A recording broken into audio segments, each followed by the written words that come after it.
Kembali ada yang meminta saya untuk menanggapi apa yang dinyatakan oleh sang profesor dalam video berikut ini. Di Al-Quran standar yang kita miliki itu produk tahun 1924. Tapi kan bukankah di depannya ditulis Rasm Utsmani? Itu kan yang kita yakini. Saya akan berikan 8 jawaban. Yang pertama, ulama itu berbeda pendapat tentang kedudukan penulisan Mushaf Utsmani.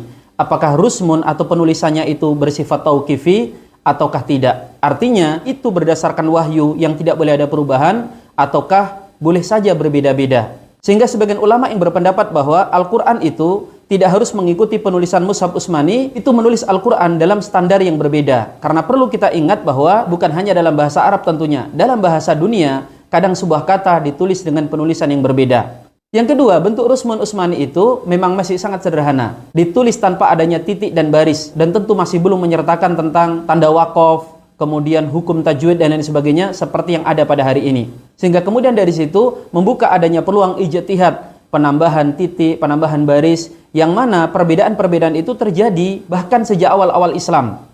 Yang ketiga, Mushaf Al-Quran itu memang sepanjang sejarah mengalami perubahan, yang mana pada awalnya Quran itu tanpa titik dan baris, kemudian diberikan titik, kemudian diberikan baris. Antara dunia timur dengan dunia barat itu berbeda dalam pewarnaan tanda baca, dan itu tidak mengagetkan dunia Islam. Maka bukan hal baru perubahan-perubahan dalam penulisan Mushaf Al-Quran. Sehingga kalau perubahan itu dianggap revisi atas Al-Quran, itu yang memang lucu. Yang keempat, perbedaan penulisan Al-Quran itu bukan pada isi surah atau jumlah ayat, tapi pada bentuk penulisan, kemudian penomoran ayat, tanda ilmu tajwid, dan hal-hal yang seperti itu. Sehingga revisi yang dimaksudkan adalah untuk memudahkan orang-orang awam. Perbedaan-perbedaan yang sebenarnya lumrah tidak diterima oleh kalangan orang awam. Karena orang awam itu terkadang memaknai perbedaan itu selalu tentang benar dan salah. Padahal dalam Islam, sebagian perbedaan itu sebagai pilihan, bentuk keluasan dalam syariat, sehingga kita bisa memilih pendapat sesuai dengan kemampuan masing-masing. Yang kelima, isi Al-Quran itu memang dalam tanda kutip banyak ijtihad ulama di sana. Bagi kita yang muslim, terbiasa membaca Al-Quran, pasti tidak asing dengan hal tersebut. Misalnya tentang tanda berhenti dalam Al-Quran. Karena ayat itu panjang, supaya nafas kita tidak kehabisan, ada yang diberikan tanda berhenti. Di situ saja kita lihat ada perbedaan pendapat di kalangan para ulama. Dan hal yang seperti ini bukan berarti Quran direvisi. Yang keenam, tuduhan atas perubahan Al-Quran itu kan masih baru kemarin, dikatakan 1924. Artinya untuk mengecek peristiwa yang terjadi di tahun 1924 itu masih sangat mudah.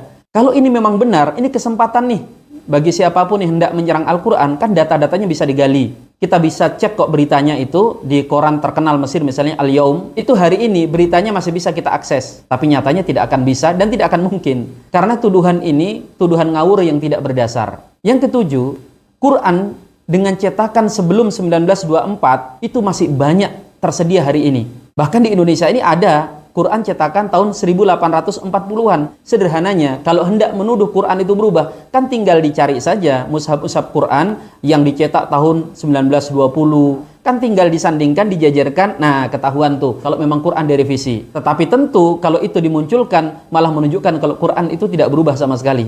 Yang kedelapan, sekedar tambahan, seperti biasa beliau ini tidak teliti dalam data. Yang benar yang dikatakan revisi itu bukan terjadi pada tahun 1924, tetapi tahun 1923, selisih 1 tahun. Yang kedua, beliau mengatakan Quran yang dikanonkan kala itu berbeda dengan Rasm Utsmani. Ini lagi-lagi pernyataan yang tanpa data. Bukan hanya pernyataan ulama, tetapi juga di koran yang terbit pada saat itu, jelas bahwa standar penulisan Quran yang dilakukan di Kairo saat itu dengan mengikuti Rasm Utsmani dengan riwayat dari Hafs. Maka jelas apa yang dinyatakan oleh sang profesor terbantahkan secara data dan fakta yang sebenarnya. Dan saya sebenarnya sedikit husnudon ke beliau, karena yang beliau lontarkan ini kan tuduhan yang mudah sebenarnya membantahnya. Tuduhan-tuduhan murahan ini semoga saja sekedar hanya cari populer, atau mungkin mencari cuan, atau mungkin mencari gelar. Karena kalau untuk menyerang Islam, ini nggak harus ulama yang turun gunung. Cukup para santri seperti saya, sudah cukup membuat tuduhan itu rungkat.